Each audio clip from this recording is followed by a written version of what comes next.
სტრასბურგის ადამიანის უფლებათა ევროპულმა სასამართლომ საქართველოს ყოფილი პრემიერ-მინისტრის ვანო მერაბიშვილის უფლებების დარღვევა ერთხმად დაადგინა. გადაწყვეტილება სასამართლომ დღეს გამოაქვეყნა. სასამართლომ მიიჩნია, რომ გამოძიების მსვლელობის მანძილზე მერაბიშვილის პატიმრობიდან გათავისუფლებაზე უარი იყო დაუსაბუთებელი, ასევე პარალელი გაავლო ლუცენკოსა და ტიმოშენკოს საქმეებთან და დაადგინა, რომ მერაბიშვილის წინასწარი პატიმრობა უკანონო მიზნებს ისახავდა. კერძოდ, საქმეზე მერაბიშვილის საქართველოს წინააღმდეგ სასამართლომ დაადგინა, რომ დაირღვა ადამიანის უფლებათა ევროპული კონვენციის მეხუთე მუხლის მესამე პუნქტი და მე-18 მუხლი. სტრასბურგის სასამართლომ აღნიშნა, რომ პოლიტიკურ ცხოვრებაში მონაწილეობის დაბრკოლების ან შეუძლებლად გახდომის მიზნით პოლიტიკურად აქტიური პირის უფლებების შეზღუდვის ეჭვები ყოველთვის სერიოზულად უნდა იყოს აღქმული. ადამიანის უფლებათა დაცვასა და დემოკრატიის ფუნქციონირებას შორის პირდაპირი კავშირიდან გამომდინარე. სასამართლოს მიაჩნია, რომ კონკრეტულ სიტუაციაში მომჩივანის პატიმრობა უნდა განვიხილოთ მის მიმართ სამართლებრივი დევნისა და ამ პერიოდში მისი მაღალი პოლიტიკური სტატუსის უფრო ფართო კონტექსტის გათვალისწინებით. სასამართლო აღნიშნავს, რომ ზოგადი კონტექსტი ეჭვ გარეშე იწვევს ასოციაციას ლუცენკოსა და ტიმოშენკოს საქმეებთან. ვანო მერაბიშვილის ადვოკატის ოთარ კახიძის განმარტებით სტრასბურგის სასამართლოს გადაწყვეტილებაში იკითხება, რომ მერაბიშვილი პოლიტიკური პატიმარია. ადვოკატი განმარტავს, რომ სასამართლოს გადაწყვეტილებით ვანო მერაბიშვილს დაუსაბუთებლად შეეფარდა პატიმრობა. ოთარ კახიძის თქმით, სულ ახლახან გამოვიდა გადაწყვეტილება ჯაფაროვის საქმეზე, სადაც მე-18 მუხლის დარღვევა დადგინდა და დილით გამოცხადებული გადაწყვეტილების შემდგომ შუადღეს აზერბაიჯანის პრეზიდენტმა ეს პატიმარი შეიწყალა. ეს არის ყველაზე იშვიათი მუხლი, მე-18 მუხლი ევროკონვენციის. სულ ამგვარი საქმე არის 6 და ვანო მერაბიშვილი არის მესამე პოლიტიკოსი იური ლუცენკოსა და იულია ტიმოშენკოსთან ერთად, რომელზეც სასამართლომ მე-18 მუხლის დარღვევა დაადგინა. პრაქტიკულად ვანო მერაბიშვილის პირველი თავისუფლების შეზღუდვა უკვე სასამართლოს განმარტებით პოლიტიკური კონტექსტის გათვალისწინებით ემსახურებოდა არა ევროკონვენციის მიზნებს, არამედ პოლიტიკურ მიზნებს და სასამართლო ამაში საბოლოოდ დაარწმუნა იმან, რომ ვანო მერაბიშვილის გაყვანა ციხიდან მას ზეწოლის განხორციელების მიზნით გამოუძიებელი დარჩა. ეს არის სიგნალი ხელისუფლებისთვის, რომ მათ დაუყოვნებლივ მიიღონ ყველა ზომა საქართველოს სახელმწიფოს ინტერესებიდან გამომდინარე და დაუყოვნებლივ გაათავისუფლონ პოლიტპატიმარი ივანე მერაბიშვილი. სტრასბურგის ადამიანის უფლებათა სასამართლოს გადაწყვეტილებას განსხვავებულად განმარტავს იუსტიციის მინისტრი თეა წულუკიანი. მისი მტკიცებით, სტრასბურგის სასამართლომ მერაბიშვილის წინასწარი პატიმრობა კანონიერად ცნო. თეა წულუკიანი აღნიშნავს, რომ ევროსასამართლოს გადაწყვეტილება სავარაუდოდ მომავალ წელს შევა ძალაში. წულუკიანი ევროსასამართლოს გადაწყვეტილების გასაჩივრებას აპირებს. ჩვენთვის ძალიან სასიხარულოა, რადგან რეალობაც არის ასეთი, რომ სტრასბურგის სასამართლომ შავი თეთრზე თქვა, რომ მერაბიშვილის წინასწარი პატიმრობა, რომელიც დაიწყო 2013 წლის მაისში და დასრულდა 2014 წლის თებერვალში, ანუ 2 წელიწადზე მეტი ხნის წინ არის კანონიერი. რომ ჩვენ მას აუცილებლად გავასაჩივრებთ, ამიტომ როდის შევა ეს გადაწყვეტილება ძალაში, წინასწარ არ ვიცი, ალბათ ეს იქნება გაისად.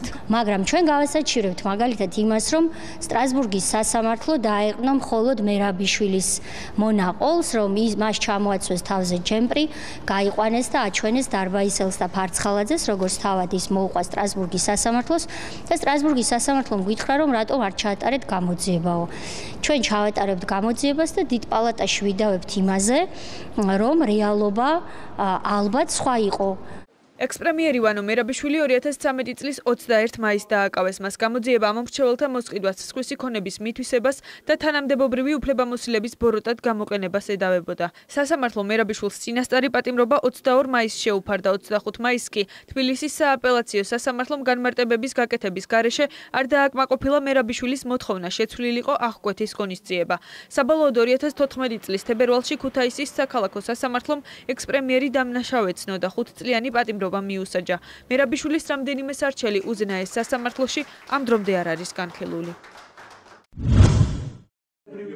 ერთიან ნაციონალურ მოძრაობაში მიაჩნიათ, რომ მერაბიშვილის საქმეზე ევროსასამართლოს გადაწყვეტილებამ ყველა კითხვას საბოლოო პასუხი გასცა და დაადასტურა, რომ ვანო მერაბიშვილი პოლიტიკური პატიმარია. პარტიის წევრებმა ხელისუფლებას იანუკოვიჩისა და ტიმოშენკოს შემთხვევაც შეახსენეს. ეს პირველი შემთხვევა საქართველოს ისტორიაში, როცა ჩვენი ქვეყნის მოქალაქეს, ამ შემთხვევაში პოლიტიკურ ფიგურას, პოლიტიკურ ლიდერს, ყოფილ პრემიერ-მინისტრს დაუდგინეს, რომ მასთან მიმართებაში დაირღვა მე-18 მუხლი, ანუ არსებობს დისკრიმინაციას აქვს ადგილი, ამ შემთხვევაში პოლიტიკური ნიშნის დისკრიმინაციას, ანუ ის არის პოლიტიკური პატიმარი. რაც მოხდა დღეს, საბოლოოდ წერტილი დაუსვა და აღარ დატოვა ადგილი არც ერთი კითხვის ნიშნისთვის. დიახ, უკვე არა ჩვენი შეფასებით, არა პოლიტიკოსების შეფასებით, არა მხოლოდ საერთაშორისო ორგანიზაციების შეფასებით, არამედ სტრასბურგის სასამართლოს ოფიციალური გადაწყვეტილებით ვანო მერაბიშვილი გახლავთ პოლიტიკური პატიმარი. ასეთი განაჩენი ევროპის სასამართლოს ისტორიაში არის ძალიან ცოტა. მე მოუწოდებ საქართველოს ხელისუფლებას გამოიჩინოს ადეკვატურობა და საკუთარ ბოღმას ნუ გადააყოლებს საქართველოს ევროპულ მომავალს. ევროსასამართლოს გადაწყვეტილებას სპეციალური ბრიფინგით უპასუხა ქართულმა ოცნებამ. მიუხედავად იმისა, რომ სასამართლოს გადაწყვეტილება ყველა დაინტერესებული პირისთვის ხელმისაწვდომი და მარტივად გადასამოწმებელია, მმართველი პარტია ნაციონალურ მოძრაობას ცრუ ინფორმაციის გავრცელებაში ადანაშაულებს. პარტიის აღმასრულებელი მდივნის მტკიცებით, ევროსასამართლოს გადაწყვეტილებაში მერაბიშვილის პოლიტპატიმრობაზე საუბარი არ არის და ქართული სასამართლოს გადაწყვეტილება მის პატიმრობასთან დაკავშირებით კანონიერადაა ცნობილი. ნაციონალური მოძრაობის განცხადება იმის თაობაზე, რომ სტრასბურგის სასამართლოს აზრით თითქოს ივანე მერაბიშვილი პოლიტიკიდან მისი ჩამოშორების მიზნით იქნა დაკავებული, არის მტკნარი სიცრუე. როგორც უკვე აღნიშნეს, სტრასბურგის სასამართლოს გადაწყვეტილებით ივანე მერაბიშვილის წინასწარი პატიმრობა შეფასდა როგორც კანონიერი და დასაბუთებული. გადაწყვეტილების არც ერთ ფრაზაში მინიშნებაც კი არ გვხვდება მერაბიშვილის შესაძლო პოლიტიკურ პატიმრობაზე. ვანო მერაბიშვილის პოლიტიკური ნიშნით პატიმრობას უარყოფენ და მის გათავისუფლებას გამორიცხავენ მმართველ გუნდშიც. მათი თქმით, ევროსასამართლოს მიერ გამოქვეყნებულ დასკვნაში შინაგან საქმეთა ყოფილი მინისტრის პოლიტიკურ პატიმრობაზე საუბარი არ არის და საქმე ერთადერთ დარღვევას მერაბიშვილის საკნიდან გაყვანას ეხება. უმრავლესობის წევრების თქმით, ხელისუფლება მზად არის სასამართლოს ყველა გადაწყვეტილება შეასრულოს და მერაბიშვილს დაკისრებული კომპენსაცია გადაუხადოს. ოცნება დამნაშავეების, რომლებიც საჯარო პოლიტიკურ ცხოვრებაში არიან გარეული, მათი ოცნება ყავდეს ესეთი პოლიტიკური ოპონენტები ხელისუფლებაში, რომლებიც თავიანთი განცხადებებით შექმნიან ისეთ ფონს, რომ მერე ვიღაცამ დაასკვნას, რომ აი პოლიტიკური ნიშნითაა დევნილი და არა კანონის დევნის მას. არ არის გამორიცხული, რომ ვანო მერაბიშვილსაც ჰქონდა ასეთი ოცნებები და მისი ოცნებების ნაწილი შესაძლო ახდა. პატიმრობის კანონიერება არის დადასტურებული და ასევე ორ შემთხვევაში 2013 წლის მაისში მიღებულ ორ გადაწყვეტილებასთან დაკავშირებით ნათქვამია, რომ ის არის დასაბუთებული.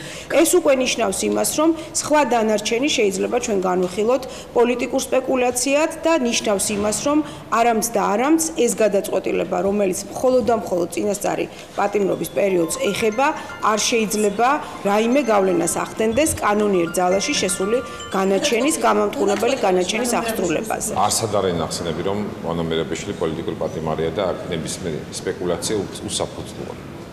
არ დარღვეულა, რაც თავარია, თავარი კონვენციის მეხუთე პირველი და მეხუთე მესამე მუხლი, რაც ნიშნავს, რომ წინასწარი პატიმრობა იყო კანონიერი და ვანო მერაბიშვილის წინასწარი პატიმრობასთან მიმართებაში ჰქონდა თავის არჩეული შეტანილი და არა ბრალდებულობასთან, მის ბრალდებულობასთან. ამიტომ სტრასბურგის სასამართლომ კაფეა თქვა, წინასწარი პატიმრობა იყო კანონიერი. კომენტარი გააკეთა ყოფილმა პრემიერმა ბიძინა ივანიშვილმაც, რომელმაც განაცხადა, რომ ევროსასამართლოს გადაწყვეტილებას არ იცნობს. მე მგონი იქაც დამახინჯებულად თქოს და თქვენს ესე იმეორებთ. არ უწოდებენ, რუსთავიორსკი უნდა რომ ესე უწოდონ, მაგრამ იგი არ უწოდებენ, მე გადათარგმნი. გავეცნობი და უფრო მოგვიანებით გავაკეთე. ევროსასამართლოს გადაწყვეტილება არასამთავრობო ორგანიზაციებშიც შეაფასეს. მათი წარმომადგენლების თქმით, გადაწყვეტილება, რომელშიც ნათქვამია, რომ მერაბიშვილის პატიმრობაში დატოვების სამართლებრივი აუცილებლობა არ არსებობდა და გამოიკვეთა მისი პატიმრობაში ყოფნის სხვა მოტივები, ეჭვებს აჩენს ხელისუფლების მიერ პოლიტიკური მოტივით მოქმედებების შესახებ. არასამთავრობოების თქმით, მმართველმა გუნდმა ევროსასამართლოს დასკვნაში დასახელებული ხარვეზების აღმოფხვაზე უნდა იმუშაოს. წინააღმდეგ შემთხვევაში ეს ხელისუფლების იმიჯზე უარყოფითად აისახება. Salsახათი თქვა ის, რომ წინასწარი პატიმრობა არ არის გამოყენებული მხოლოდ იმ ლეგიტიმური მიზნებისთვის, რაც კანონით არის გათვალისწინებული და ამ კონკრეტულ შემთხვევაში გადამწყვეტი ფაქტორი და გადამწყვეტი მოვლენა იყო ვანო მერაბიშვილის ციხიდან გაყვანის საქმე. ზუსტად ამან გამოიწვია მე-18 მუხლის დარღვევის დადგენა. შესაბამისად, ეს ნამდვილად არ იქნება დადებითად ასახული ქვეყნის ხელისუფლებაზე, მათ საერთაშორისო იმიჯზე და მათ განცხადებებზე, რომ ყველაფერი კარგად არის და ყველაფერი კანონის დაცვით მიმდინარეობს. ეს არ მოუთხოვია ევროსასამართლოს, რომ გაათავისუფლოს ვანო მერაბიშვილი ამის მტკიცება საზოგადოებისთვის, არამედ მიიღოს ზომები, რომ არსებული დარღვევები რაც იყოს სასწრაფოდ გამოაწოროს, მათ შორის ეფექტურად გამოიძოს მისი ციხიდან გაყვანის ფაქტი და მეორე მხრივ გაითვალისწინოთ, რომ ის სახელმწიფო, რომელსაც ეუბნებიან, რომ შენ ყავს ციხეში ოპოზიციური პარტიის გენერალური მდივანი, რომლის პატიმრობაში ყოფნის მოტივი არ იყო სამართლებრივი პროცედურა, არ იყო მართლმსაჯულების განხორციელება, ეს ბუნებრივია დაღად გაყვება მიმდინარე საარჩევნო პროცესსაც, ამიტომ ბუნებრივია ხელისუფლებამ უნდა იფიქროს იმაზეც, რომ ეს კითხვის ნიშნები მოხსნას არჩევნებთან დაკავშირებით. ევროსასამართლოს გადაწყვეტილება საქმეზე მანუ მერაბიშვილი საქართველოს წინააღმდეგ დღეს გამოქვეყნდა. ბიძინა ივანიშვილი ჟურნალისტებს კვლავ შეხვდა, ამჯერად ბეჭდურ მედიას და პირდაპირ ეთერის გარეშე. ტელევიზიებს პრესკონფერენციის მხოლოდ პირველი რამდენიმე წუთის გადაღების საშუალება მიეცათ. მთელი შეხვედრა კი მხოლოდ ექს-პრემიერის კამერებმა გადაიღეს. ქართულ ჯგუფის პრესსამსახური მასალის გავრცელების პირობას იძლეოდა, თუმცა პრესკონფერენციის შემდეგ ტაბულას განუცხადა, რომ ჩანაწერი სავარაუდოდ ხვალ გამოქვეყნდება. გიორგი უძილაურის თქმით, მიზეზი ისაა, რომ ბეჭდურ მედიას უნდა მიეცეს საშუალება პირველებმა მიაწოდონ ინფორმაცია საზოგადოებას. მეგონი მე დასაგებას ვთქვი დასაწყისში, რომ უნდა ბეჭდურ მედიას და სააგენტოებს მიეცეს საშუალება პირველებმა მიაწოდონ საზოგადოებას ინფორმაცია. ეს ბეჭდური მედიის იმიტომ იყო და არა ტელევიზიები. მოგვიანებით ეს ნიშნავს სავარაუდოდ ხვალ. ეს არა, იმიტომ რომ დღეს უნდა მიეცეს საშუალება ბეჭდურ და სააგენტოებს და ელექტრონულ გამოცემებს პირველებმა მიაწოდონ ინფორმაცია საზოგადოებას. ჩანაწერის პირველ 10 წუთში, რომელიც პრესსამსახურმა ტაბულას მიაწოდა, ექს-პრემიერი შიდა პოლიტიკაზე და თანამდებობის მოქმედ პირებზე საუბრობს. ექს-პრემიერმა პოლიტიკაში დაბრუნება გამორიცხა. პროცესებს ჯერ რომელსაც განიხილავენ ქართული ოცნების ოფისში არის მაჟორიტარები ვერ დაასრულეს ჯერ როგორი მაჟორიტარები გვეყოლება ის ამოაყენებს ქართული ოცნება შემდგომ სია უნდა დამტკიცდეს იმის შემდგომ არჩევნები და ალბათ უფრო გვიანდელ პროცესში გაირკვევა ვინ იქნება თავმჯდომარე. დღეს მე მგონი ცოტა ადრეა ამ თემაზე საუბარი. ტაბულას კითხვას მისთვის დასავლეთის მიერ სანქციების შესაძლო დაკისრებაზე ივანიშვილმა უპასუხა, რომ მას ვერ შეაჩერებენ და ძველი ტაშბანდურა ვერ დაბრუნდება. დააპატიმრებენ თუ არა ჩემს ანგარიშებს, ეს არის კითხვა. ხომ არ გავჩერდე, ხომ არ მოუშვა ნაციონალური მოძრაობა ტაბულასთან ერთად, თავისუფალ მედიასთან ერთად და ხომ არ დააუბრუნოთ უკან სააკაშვილი. ამას მეკითხებით, ხო? ვერ მოესწრებით მაგას შვილო, არ გაჩერდება ქართველი ხალხი, არ გავჩერდები არც მე და უკან ვეღარ შემოაბრუნებთ ვერაფერს. კიდევ ერთხელ გეუბნებით, რომ იმ კონგრესმენის განცხადება იყო სირცხვილი, მაგრამ თქვენს ოცნებას ამით არაფრით არ შეეცხმება ფრთები. აი ვერაფრით ვერ მოხდება ის, რომ მე შემაჩერონ და დაბრუნდეს ძველი ტაშბანდურა. რაც იყო და ის ხალხი ისევ გაიგდონ ფეხქვეშ, როგორც ქონდათ გაგდებული და ის ცოცხების ინდუსტრია აღარ შემოbrunდება საქართველოში. ტყუილად იმედი გაქვთ თქვენ. ბიძინა ივანიშვილმა ჟურნალისტების რამდენიმე კითხვას პრესკონფერენციის შემდეგაც უპასუხა. მისი თქმით, რუსთავიერთან დაკავშირებით ქიბარ ხალვაშისადმი შეთავაზება კვლავ ძალაშია. ექს-პრემიერი ამბობს, რომ ხალვაშთან კავშირი არ აქვს და ამ თემაზე მასთან არ უსაუბრია, თუმცა იმის გამო, რომ მთავრობას უცხოელებთან ბევრი განმარტებები არ დასჭირდეს, ქიბარ ხალვაშს თხოვს და შესაბამის ფინანსურ გარანტიებსაც პირდება, რათა მან სასამართლო პროცესების არჩევნებამდე დასრულების შემთხვევაში ტელევიზიაში არაფერი შეცვალოს. გინა ხავს თქვენ იყო რამე გამოხმაურება მისი მხრიდან. მე პირადად არ მაქვს მე მაგასთან დაკავშირებით. მაგრამ მე შემიძლია გავიმეორო ის, იგივე გავიმეორო, რაც თქვი მაშინ თუ მოხდება რომ სასამართლო დასრულდება უფრო ადრე ვიდრე არჩევნები. იმის გამო რომ თქვენ ხართ ოსტატები სიცრუის გავრცელების და საზღვარგარეთ თავისუფლად გაყიდით მაგას რომ თავისუფალ მედიას ავიწროებენ. რომ არ დაგხვიდეთ ჩვენ ბევრი განმარტებები უცხოელებთან, რომ რეალობა ესეთი არ არის. რეალურში რაც ხდება სასამართლო მედიის მესაკუთრეებს შორის. ორი მესაკუთრე ყოფილი იბრძვის სასამართლოში იმისთვის, რომ წართმეული ტელევიზია დაიბადოს. ეს არის რეალობა. ამ რეალობის გატანა საზღვარგარეთ ქართულ ოცნებას გაუჭირდება. მაგის ოსტატები თქვენ ხართ გარეთ. ბიძინა ივანიშვილმა დღეს ვიზა ლიბერალიზაციის პროცესის სექტემბრამდე გადადებაზეც ისაუბრა და აღნიშნა, რომ ამის მიზეზი საქართველოს მთავრობა არ არის. მოსახლეობას კი მოუწოდა, რომ ფაქტს გაგებით მოეკიდონ. თვითონ ევროპას ძალიან მძიმე დღეები აქვს, ესე ვთქვათ. დევნილების თემა ნახეთ, სხვა თემები ნახეთ, ეკონომიკური პრობლემებია და შესაბამისად სხვანაირი მოთხოვნები გაუჩნდათ. ახალი პოზიციები გაჩნდა, რასაც უნდა გაგებით მოვეკიდოთ. მაგრამ არ დავადანაშაულოთ ქართული მთავრობა ამაში. ყველაფერი გააკეთა საქართველოს მთავრობამ. ჩემთვისაც გულდასაწყვეტია რომ გაჭიანურდეს პროცესი. ჩვენ წარმატებით გავაკეთეთ ყველაფერი და ვერ მივიღეთ. ეხლა უკვე უნდა გქონებოდა წესით ივლისში, აგვისტოში. მაგრამ იქნება სექტემბერში, არ იქნება სექტემბერში, იქნება წლის ბოლოს, მაგრამ აუცილებლად იქნება. შესაბამისად ამაზე ნურთ დიდ აჟიოტაჟს ავწევთ თუ ვთქვათ ეხლავე მოგწეს და არც იმედი გაცვლება გამოვხატოთ თუ უფრო გვიან იქნება. დღესვე ყოფილმა პრემიერ-მინისტრმა საკონსტიტუციო სასამართლოს შესახებ იუსტიციის მინისტრის კითხვებზეც ისაუბრა. ივანიშვილის თქმით, კითხვები არსებობს, მაგრამ თვითონ საკითხს არ იცნობს და ამიტომ ჟურნალისტებს მოუწოდებს გულდასმით წაიკითხონ წულუკიანის განცხადებები. უნდა გაანალიზოთ ჟურნალისტებმა თია წულუკიანი თყუილად არაფერს არ ითქმის. ის რომ საკონსტიტუციო სასამართლოზეც არსებობს კითხვები და არსებობს ლეგიტიმური აბსოლუტურად კითხვები რომ იგივე ხალხის დალაგებულია და შეიძლება კითხვები არსებობდეს, მაგრამ ამის იქით მე ვერ წავალ რამე თუ მე ფაქტები არ ვიცი და თუდად მაქვს შესწავლილი და მე ვერ ჩავერევი მაგ პროცესებში. წულუკიანი ტყუილად არაფერს არ იტყოდა. თუ თიამ გააკეთა განცხადებები, გულდასმით წაიკითხეთ, მინიშნებები გააკეთეთ, შეისწავლეთ და თვითონვე გააკეთეთ დასკვნა. პრესკონფერენციის შემდეგ ივანიშვილთან შეხვედრა შეაფასეს ჟურნალისტებმა. მათი ნაწილი ამბობს, რომ ექსპრემიერი კითხვებს არა ამომწურავ პასუხს სცემდა. ნაწილს კი კითხვის დასმის საშუალებას საერთოდ არ მიეცა. შეკითხვის დასმის შესაძლებლობა არ მომეცა, თუმცა ბატონმა ბიძინამ ასევე, ასე ვთქვათ, უპასუხოდ დატოვა ჩემი რეპლიკა იმასთან დაკავშირებით, როდესაც ის საუბრობდა, რომ 10-15 წელი დასჭირდება საქართველოს ეკონომიკას იმისთვის, რომ ჩვენ ევროპის ქვეყნებს დავეწიოთ. მე უბრალოდ მაინტერესებდა, მისთვის მეკითხავ, კითხე კიდეც, მაგრამ პასუხი არ მიმიღია, რას გულისხმობდა მაშინ ის, როდესაც საუბრობდა მეოთხე საუკეთესო წელზე, რომელიც რეალურად ეს უნდა იყოს 2016 წელი. ჩემი კითხვა მდგომარეობდა იმაში, რომ მე მაინტერესებდა ბიძინა ივანიშვილის აზრი, მისი ანალიზი, რამდენად თანმიმდევრული იყო მთავრობის ეკონომიკური პოლიტიკა ბოლო 4 წლის განმავლობაში, რას მიიჩნევდა ის შეცდომებად, რაზეც მან მიპასუხა, რომ ეს იყო პატარა გადაცდომები, ეს იყო მცირე შეცდომები. მე შევეცადე რიცხვებით მეთქვა, რომ იგივე საბანკო ზედამხედველობის გამო საქართველოს ვერ მიიღო გრანტი დაახლოებით 60 მილიონის გრანტი და კრედიტი, მაგრამ მან ეს ჯერ არ დაიჯერა, თუმცა საბოლოოდ კიდევ ერთხელ რო ვთხოვე, ანუ თქვენ თვლით, რომ მთავრობას არ დაუშვია შეცდომები, მან თქვა, რომ ტრაგიკული შეცდომები მთავრობას ეკონომიკური პოლიტიკის მიმართულებით არ ქონია. მე მქონდა კონკრეტული შეკითხვები ელიტურ კორუფციასთან დაკავშირებით, საქმე ეხება რამდენიმე ასეულ მილიონ ლარს, რომელიც ტენდერების გარეშე არის დახარჯული. მან არის სურვა ამ კითხვაზე პასუხის გაცემა, ისევე როგორც ვანო-ბენაბეშვილთან დაკავშირებით თქვა, რომ ეს არის სიცრუე და არ არის სწორი ინფორმაცია და ყველაზე მთავარი, პირად ცხოვრების პირებთან დაკავშირებით მან გააკეთა ჩემთვის სრულიად გაუგებარი მინიშნება, რაც ნიშნავს იმას, რომ ბიძინა ივანიშვილს რუსთავი ორი კი არა, საკუთარი გარემოცვა აცხოვრებს სიცრუეში. დღევანდელ პრესკონფერენციას ბეჭდური და ონლაინ მედიის 65 წარმომადგენელი ესწრებოდა. მანამდე 7 ივნისს ბიძინა ივანიშვილი ტელევიზიის წარმომადგენლებს შეხვდა. მედიის განვითარების ფონდმა, ახალგაზრდა იურისტთა ასოციაციამ და საერთაშორისო გამჭვირვალობა საქართველომ ქვეყნის სარეკლამო ბაზრის კვლევა წარადგინა. კვლევა სამაუწყებლო ბეჭდვით და ონლაინ მედიაში 2015 წელს საბიუჯეტო თანხების მოცულობას ასახავს.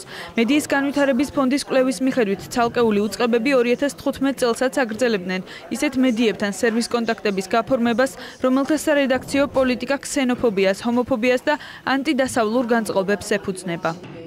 კვლევის შედეგად გამოვლინდა, რომ საბიუჯეტო ორგანიზაციებს არ აქვთ გაწერილი მკაფიო კრიტერიუმები, რის მიხედვით ახდენენ მედია საშუალებების შერჩევას. მაუწყებლების შემთხვევაში გაცილებით უკეთესი ვითარება, იმიტომ რომ საერთაშორისო სერტიფიცირებული რეიტინგების სისტემა მოქმედებს, როცა ბეჭდვით მედიის შემთხვევაში და ისევე ონლაინ მედიის შემთხვევაში გაურკვეველია რა კრიტერიუმებს ეფუძნება. ხშირად ახალ შექმნილ ონლაინ მედიებსაც აფინანსებენ და მათ ანტიდასავლურ პროპაგანდის საშუალებებს, რომლებიც ამავე დროს სიძულვილის სცენას აღვივებენ და დაკავშირებულია გარკვეულ პოლიტიკურ ჯგუფებთან. საქართველოს ახალგაზრდა იურისტთა ასოციაციის კვლევის შედეგად გამოვლინდა, რომ საქართველოს კანონმდებლობა არ არის მორგებული სატელევიზიო რეიტინგების გამზომველი კომპანიების სპეციფიკას. საერთაშორისო სტანდარტების ნაწილში ჩვენ ყურადღება გვაქვს გამახვილებული კერძოდ პროპორციულობის პრინციპზე და ასევე იმაზე, რომ სახელმწიფოების მნიშვნელოვანია გათვალისწინებული იყოს ასევე მედია პლურალიზმის ინტერესები და ასევე სიტყვის გამოხატვის თავისუფლების მნიშვნელობა იმისათვის, რომ პროპორციულად იქნას განხორციელებული ნებისმიერი ქმედება, რომელმაც შეიძლება გავლენა მოახდინოს სატელევიზიო რეიტინგების გამზომველი კომპანიების საქმიანობაზე. საერთაშორისო გამჭვირვალობა საქართველოს კვლევის მიხედვით ტელევიზიების მიერ დეკლარირებული სარეკლამო შემოსავლები 2015 წელს 2014 წელთან შედარებით 33%-ით შემცირდა.